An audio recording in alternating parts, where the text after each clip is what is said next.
Can I start by asking you, what is the scale of the issue that we are talking about? Has the world really changed in front of us? I would say it has changed. I think if you look at what's been happening, particularly within Europe over the last 20 years, we've seen movements, national populist movements, become notably more successful than they used to be, including in democracies that historically were always thought to be immune to this trend. Think about the Alternative for Germany, think about Sweden Democrats, think even in British politics, the UK Independence Party. Prior to the 21st century, Britain was always thought to be immune to this trend. And of course, we've seen Donald Trump, and we've seen changes in Brazil and also Central and East European states, notably Hungary and Poland. Not everywhere. Democracies like Spain, Ireland have not seen the same kind of political revolt. But I would argue this has been one of the most striking developments over the last 2 decades. You see it the same way, Daphne? Not quite. I think I do agree with Matt that something is happening, and indeed we can see this in electoral change, if you like. So look at 2017 elections across Europe. In France, Marine Le Pen made it to the second round. In the Netherlands as well, Geert Wilders' party was second. We can see it in my country, Greece, as well, with the far-right Golden Dawn being successful, and elsewhere across Europe. But I think where I disagree with Matt is that this is sort of an indication that the world is changing. If we look at it a bit further back, we will see that parties, niche parties, such as the ones that we just described, have also performed well electorally in the past. So it's not necessarily a new phenomenon. These parties have had success before in the 1990s and early 2000s, then electoral performance declined, and then it increased again. So I think it might make sense to look at that more in terms of waves rather than a linear, ever-increasing phenomenon. Oh. I mean, just to come on that, we've never had a national populist in the White House like Trump. I mean, you might say Andrew Jackson, but, you know, in contemporary politics, we've never had a national populist. You've never had the Lega in Italy on 35% of the vote in the polls. We've never had the Austrian Freedom Party getting 49% in the presidential election. We've never had a populist party in post-war Germany winning seats in every single state parliament and more than 90 seats in the Bundestag. And even Le Pen, yeah, of course her father was successful, but she got a record 33% in 2017. And also, like I say, democracies like Sweden, which to me are the most striking ones, that historically always very liberal, very tolerant states. But even there, you get a party that was actually rooted in neo-Nazism, so winning 18% of the vote quite easily in only a short period of time.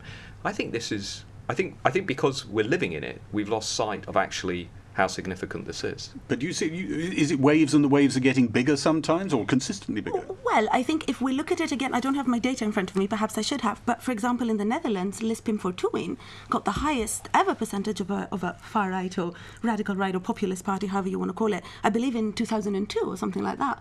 And also in France, the Front National got a very high percentage in national elections, not presidential elections, again back in the late 1990s. So it's not... and the FPO entered a coalition government in 1999 for the first time. So yes, perhaps this might be quite a pronounced phenomenon, but it's not new. We have seen these parties get a lot of votes before. Well, we'll come back to all of these issues, but what you're saying provokes the question, why? How did we get here, even if we disagree about the scale of what we're looking at? You see this very much as driven by economics and other factors contributing to economics. You don't see it as such a cultural phenomenon as Matthew does. Not quite. So if I can put my argument in a nutshell, I think what I'm arguing is that what these parties are doing is mobilizing on multiple insecurities, some of which have to do with culture, but some of which also have to do with economics and labour market competition.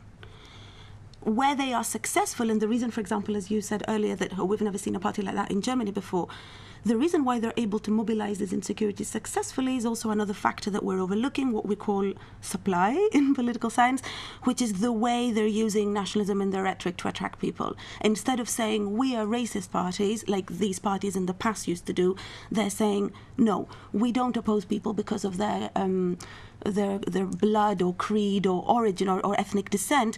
We don't want them because they are ideologically opposed to our version of liberal democratic values. And so they become more appealing to the population. They've rebranded themselves a bit. Absolutely. Which votes for them because they have many different reasons to vote for them. Some, yes, oppose the establishment for cultural reasons, but some also have economic grievances, job market competition grievances, and all sorts of other types of grievances. Matthew, you see it a bit differently. Yeah, I mean, I think globally we set up this debate about, is it all to do with economics or is it to do with culture? And in a way, that debate is a little bit unhelpful in the sense that I don't think anyone would ever say it's all this and it's none of the other. But I would certainly argue that the primary drivers, I think all the evidence would suggest, are certainly cultural. And it is really about this fear over how immigration and rising ethnic change are impacting not only upon people's economic position, but upon their national culture, their ways of life, and their broader community as they see it. I think we still underestimate how strongly attached people in the West feel towards the nation. We still, I think, underestimate how uncomfortable people feel with not only the scale of change, but the pace of change. And if you look, for example, at the Brexit vote, if you look at the Trump vote, if you looked at some of the studies on what's happening in Europe, I think they tell a pretty coherent story that while these movements do attract some people that are in precarious economic positions, they also attract a lot of people that are, with full-time jobs, pretty well off, quite secure, but they feel intensely anxious over the pace of this demographic change. And on top of that, you add layers like issues around security, terrorism, specific concerns over the role of Islam in Europe, and that's where these parties are really galvanizing support. We're struck, aren't we, sometimes looking at the data here, that the real some of the real strengths for populist movements can sometimes be in the exact geographical part of, say, this country or another country where the diversity isn't there. Where you're not talking about people threatening your way of life by eating something different or wearing something different walking down your road. There's nobody like that around you.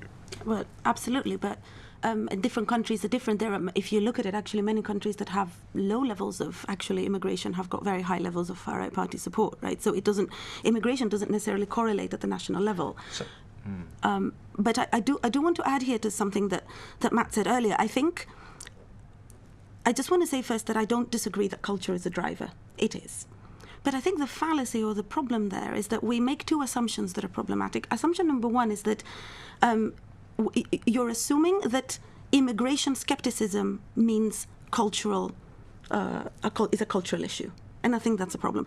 And number two... So you say that's a problem, just to cut in there, just you build, but on that one, you presumably think that's a problem because so many people who are ethnic minorities sometimes are amongst those with the strongest opinions. Well, I mean, because higher immigration. Precisely, because absolutely there are many people who oppose immigration because they believe that immigrants are competitors for them in the labour market, or they are a problem for the provision of the collective goods of the state, which become scarce in conditions of crisis, such as public services, our NHS, etc., etc. So we shouldn't necessarily equate skepticism towards immigration to, this is a cultural issue. And number two, I think a fallacy that's been made generally is that people say, okay, if the economy was the driver, then we should see only the lowest strata voting for these parties. But actually, people who are more well-off are voting. Therefore, the economy is not a problem. But there's no reason to assume that relative deprivation is not a driver. Perhaps these people feel they are worse off than they were comparing to themselves in the past, or feel worse off than their neighbour. So I think there is a much more nuanced argument that can be made with regards to labour market competition and the economy. I mean, I think you'll really enjoy the book because we have a whole chapter on relative deprivation, and we sure. pick up that argument too. But we argue that it is ultimately secondary to culture. I mean, let me pick up that issue that you raised about levels of migration in some countries versus others. I mean, take Hungary, for example, or Central and Eastern Europe, where you have low levels of migration, few refugees, for example, but some of the strongest national populist movements. We have to ask ourselves the question of, well, why is this the case? And it's not true that this is to do with some kind of lack of experience with the wonders of diversity and migration. What that reflects, I would argue, is partly the enduring legacy of highly nationalistic cultures and also a strong fear that their societies will be transformed into what they see in Western Europe. And many of these societies, we should note, are also depopulating. Look at Bulgaria, look at Lithuania.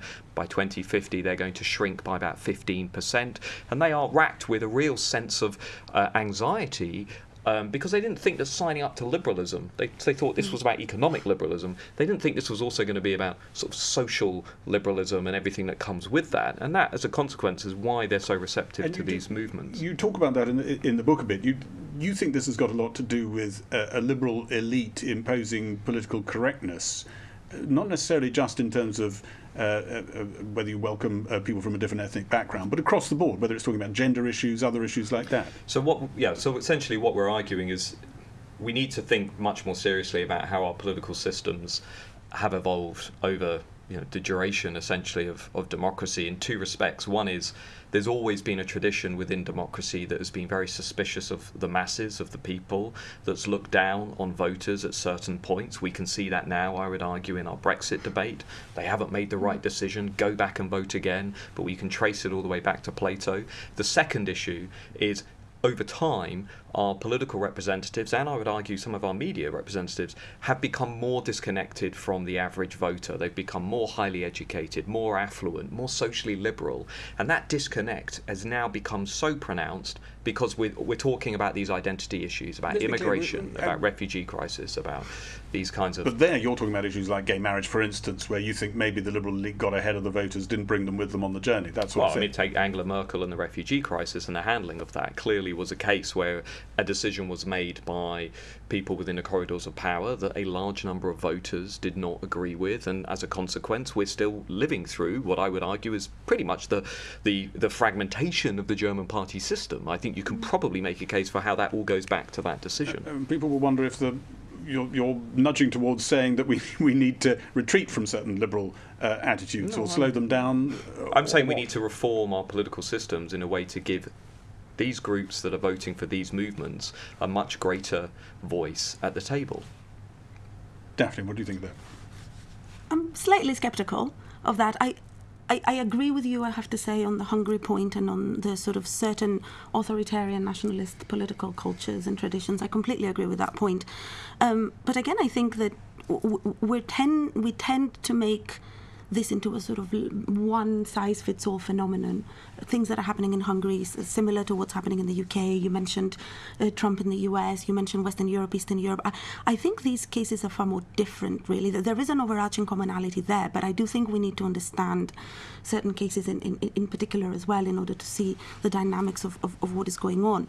But in calling it really like national populism everywhere, I think the mistake perhaps that we're making is that we're assuming that there is one indivisible people that want one thing. So if your argument at the end of the day, and I haven't read the book, so forgive me if I'm making a mistake here, but if what you're saying is we have taken power away from the people, but we need to give power back to the people, then the question inevitably becomes, but are the people one thing? And I think that they're not. One thing that is fundamental about our democracies, even our liberal democracies, is that really they consist of different social groups who have not only different but actually often conflicting preferences. That's a separate point, though. But it's not. It's absolutely spot on the point, because I think what we're neglecting is that these parties may be getting elected by very different social groups for very different reasons. No, they are. When then for these parties, if they do come to power, then what will they do to reconcile? This is what governments are meant to do, is to actually propose policies that reduce the conflict lines in society and reconcile different conflicting views. But what we're seeing now with this phenomenon and feeding into it in a way is increasing polarization. Well, they feed on divisions. On divisions and polarization. Nobody's saying there is one type of... There's one people. I mean, the populists would certainly say that, but I'm not saying that. What we're arguing is that we are seeing a battle not over whether we should have democracy or not. I think some people have really stretched this argument about the return of fascism way too far. Public support for democracy across North America and Europe is incredibly strong and entrenched. 89, 90% of voters say, I want to live in a representative democracy. I value a representative democracy. But what we are seeing is a battle over what conception of democracy we're going to see play out. And there is a traditional liberal conception, and there is a more direct conception that gives greater influence to ordinary voters. And it was the original conception of democracy. What does that really mean? So, for example, let's take Hungary now. I mean, we're seeing. Maybe you think that's an extreme example. Maybe I should go for another one. But I think we see what their version of the UK, with democracy is, and you're right, it isn't my version of liberal democracy. They have been allowed to come to the table, their voices are being heard, as you say, and the consequences are that everything I understand to be democratic values and institutions are being undermined. Well, take the UK as a counterexample. I mean, one example would be the referendum in 2016. That was a democratic mechanism, the highest turnout since 1992, that was designed ultimately to give the people a greater say over an issue that was seen to be central to the nation, the UK's membership of the EU. One argument would be, because all of this debate hinges on the question of how do we reply to this stuff? How do we reply to this moment in the West? I would argue that one reply, not the only reply, one reply, is to think very seriously about political reform. The EU, for example, how can we make the EU far more transparent? Well, in an age when the EU has just ruled not to release details of parliamentary expenses, how can we make these institutions far more accountable to the people? Because we can have these discussions about how populists are evil and they're demagogues and everything else. And when a country like Hungary says, I'm not comfortable with a quota system, I'd like something else. And then we say, well, Article 7 for you, you're undermining democratic regime. And then we say, well, gee, why are all these people voting for movements that say no one in the broader order is interested in listening to them? I think we collectively need to put ourselves in some uncomfortable territory and think about, well, what would political reform look like? So in the UK, how about more referendums on the local or regional level, more working class people into our political system and our media, more non-graduates into politics? Why are we so dependent upon highly educated MA, PhD holders? These are the questions. How can we move institutions outside of London? And your book talks quite a bit about, Channel 4's on the move. Indeed, that's wonderful. And your book talks about the different social profile of people who come into politics. What do you think, Daphne, when you think of things that might mitigate the rise of populism?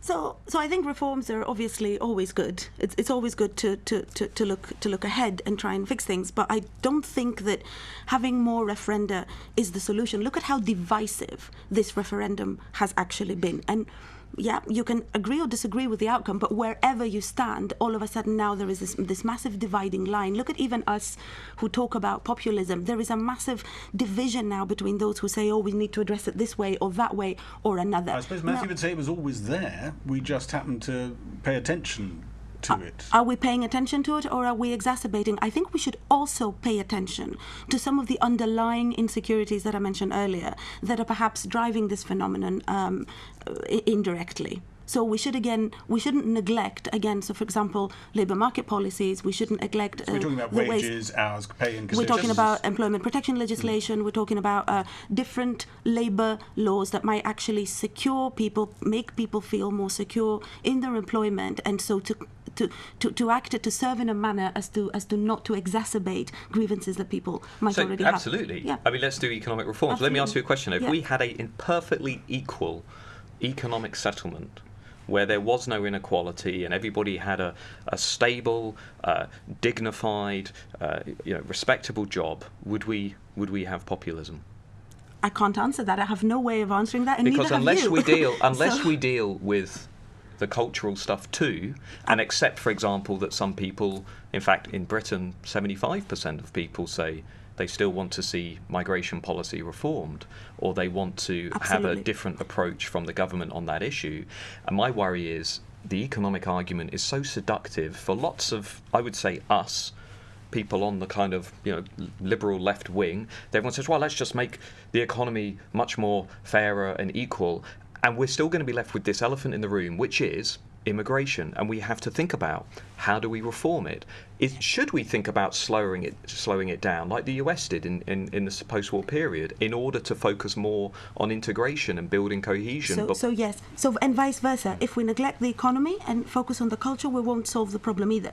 So I guess what I'm suggesting is that we need to focus on both, but we need to do it fundamentally and primarily in a way that doesn't divide the people, the many different people, more than we already have done. The wave that was really feeding some of the feeling in that referendum was actually images that people were seeing of Muslim population maybe coming across the Med from Syria, or African people coming across the Med. There was those images that definitely fed some of the. But if you look at it, well, I would argue. Which is my point. Well, no, I would disagree. I'd say if you look at just the dynamics of that referendum vote, and we did a study on this, you found that actually support for Leave wasn't strongest in all white areas where there was little diversity. It was strongest actually in local authorities that had experienced the highest rate of change, demographic change, in the 10 years before the vote. Boston is a great example. Boston gave 75% of the vote to Leave, and in the 10 years before the referendum, the percentage of Boston's population that was white British basically collapsed, as you had a kind of very sharp demographic churn. Now, this stuff is sensitive and it's awkward and it's difficult to talk about, but it matches up with the research on Trump. Trump's vote was strongest in counties that had experienced very sharp demographic change. And the evidence is there. I don't personally understand. You can't. I mean, the evidence is pretty overwhelming on that, I would argue. The elephant in the room here as well is how these parties have been able to mobilize on terrorism. And terrorism is something we haven't spoken about. They have used, look at the Front National after the series of terrorist attacks that took place in France, and how they have linked this whole anti-Muslim image to all these people are threatening not only to our liberal values, but also to our personal safety. They come into our country, and they say this even for people who are actually French citizens, but of non-French origin. So they have been able to mobilize on that in a very much a supply side manner. And I think social media, excuse me, and I think social media and ways of automatically immediately reacting on Facebook or on other forums is pivotal to this, because it allows all these people to get together, exchange their ideas. So I definitely think it exacerbates the way their communication and feeding into their ideas. Like, this is not really contrary to what you're saying, I don't think. No, but the issue about terrorism, I would say, is my frustration, at least in terms of having looked at this, like you, for many years, is the only reason a lot of these movements are able to get so much traction on those issues is because we're not really engaging in those issues in a societal way. So take, for example, one of the biggest issues for groups in Britain is child sexual exploitation, and that is the issue that basically runs through the English Defence League, Tommy Robinson, and that side. Now, with the exception of some reporters who have gone into that issue to talk about it, I would argue that nationally we've really basically given that issue over to the far right. We've just said, here's an issue that you can campaign on exclusively, and we're not really going to talk about it and have a discussion about it. And I think, Tommy Robinson turned up in 2009. How is this person still a prominent figure in our national debate? Because we haven't talked about these issues, I think. But you're assuming that the people want, the people should get.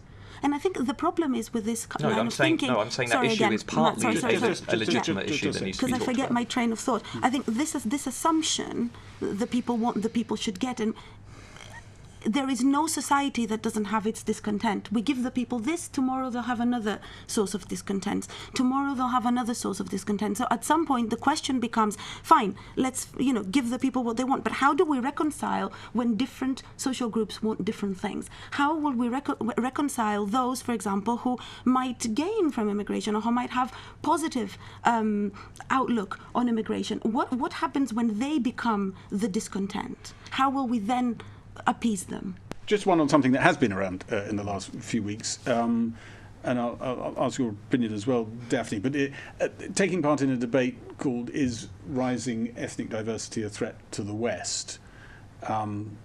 Is that coming a bit too much onto the terrain of the people that maybe one should be keeping a distance from?